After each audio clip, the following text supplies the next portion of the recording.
Now it's time for our weekly partnership with Asante. This week on Better Health, Beth talks with Dr. Nicole Roth to discuss what Kratom is and if it's safe during pregnancy.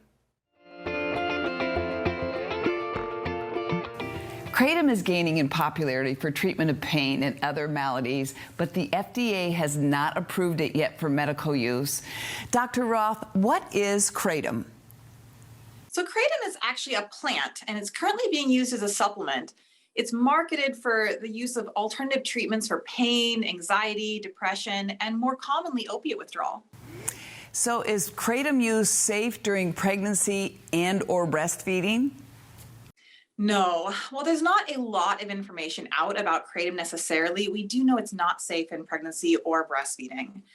We have seen a number of cases of maternal addiction to kratom, and then what follows after this is typically a neonatal withdrawal syndrome. Oftentimes, this requires hospitalization and sometimes medications to control these symptoms. We also don't know what the effects on the developing fetus are. We know that for moms, it's processed in the liver and can cause liver toxicity, and we're concerned that this can also happen to children as well. So as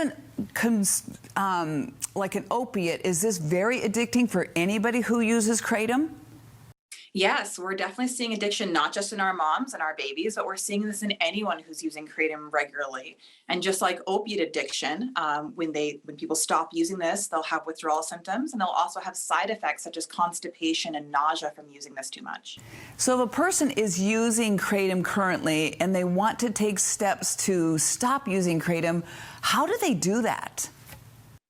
That's a good question. Typically, what we're recommending right now is that they specifically talk to their doctor or their healthcare provider.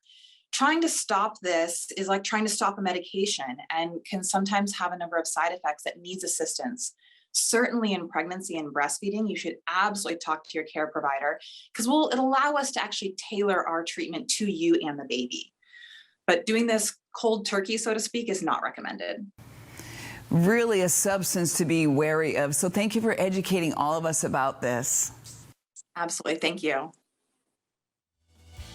Beth, Dr. Roth, thank you so much. Now your time right now.